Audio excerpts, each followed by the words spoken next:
I mean, I guess because I talk about American culture a lot, I come with a degree of anticipation.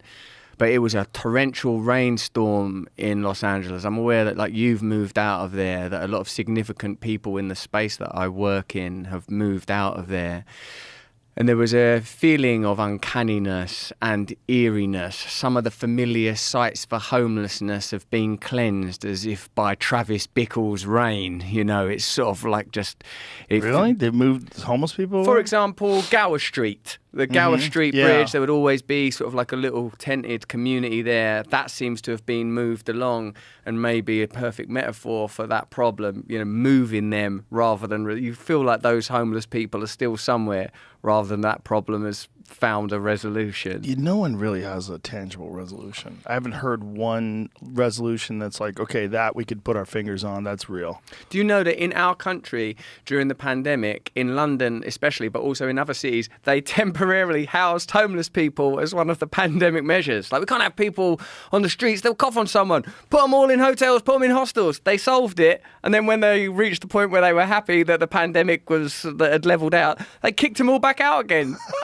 Right, that's it. We're not worried anymore. Get back out there. I wonder why they did that. Do you think it was just too much time and effort to manage those people? Like, they're shooting up in the hotels and causing ruckus and... Well, I wonder what was the reason for, like, putting them back on the street, because it seemed like if they solved that, like, they should be like, oh, well, you know, let's just keep dedicating these resources to keep these people housed. I feel like that the anomaly was the housing rather than the ejecting. I feel like that they... When it was convenient and suitable, they could find a solution to homelessness that was an economic one. And then when it wasn't necessary anymore, they just pulled the rug out from under it. But I'm sure, like, that comes with complexity. When I was first working in media, when I was still a using drug addict myself, I did these things that I considered to be like psychological Jackass. You know, that was a big show at that time, those amazing guys doing those incredible stunts. And I was like, well, what if you did the psychological version of that? So I had like a boxing match with my dad. I had a homeless guy move in my house. I seduced an octogenarian lady. I jerked off a man in a toilet. All of these things were the periphery of my limits as a drug-using young man, just trying to make my way in media. When I had that homeless guy come live in my house with me, James was his name, God rest his soul, like, it was interesting to encounter that you know, there's a reason. Of course, I fully accept and appreciate that could happen to any of us, that any of us with a few wrong choices could end up destitute and lost without the kind of support and good fortune I've had in various areas in my life. I'm sure it could have happened to me. Of course it could have. But there was a sort of like a gravity pulling him back out into the street. You know, there was a gravity pulling it. It was like he couldn't deal with being in a house. Admittedly, these were not organic conditions. There was like cameras around and stuff. It was not a high budget production. It was really lo-fi stuff on a lo-fi digital channel. But being around that guy, he was like a heroin user. I was using heroin with him at that time. The sort of peak of the show was when I got into, we had a bath together. That was like, I thought, what's the most intimate thing you could do with a person to sort of overcome the idea that homeless people are somehow dirty or different, or, you know, like they should be excluded from society. So I had a bath with this guy. This stuff's still online somewhere, I presume. And, you know, it pushed both of us to our limit. In the end, James decided that he preferred homelessness to bathing with you. That's right. He made his choices. In the end, we just got a taxi to nowhere. Just got a taxi for him and just let him out anywhere. He'll make his own way in the world.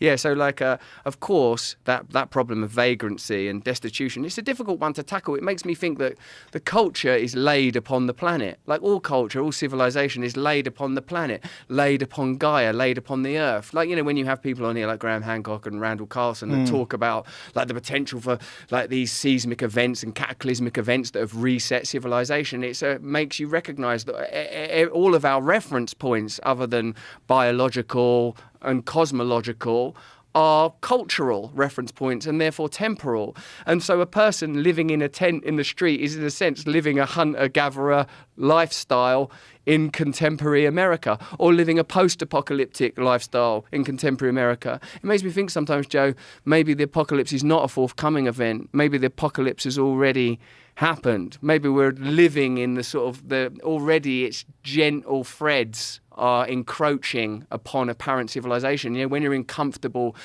defined and designed spaces, you feel like everything's okay. The end of the world is impossible. And it just seems like entertainment when you hear about nuclear treaties being torn up, that it can't actually happen.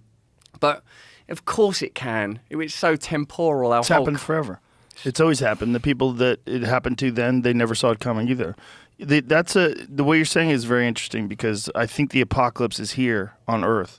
It's just not here, like right here in Austin. It's not like right here in the studio, but it's in the Congo. Yeah. Like if you go to a cobalt mine in the Congo and you see a 19-year-old woman with a baby on her back mining for cobalt and inhaling toxic fumes, you're like, okay, well that's the apocalypse. Yeah. They have no electricity, they have no clean water, they make very, very little money, and they work all day, and they work for a company that puts cobalt into lithium-ion batteries that are in everyone's smartphone.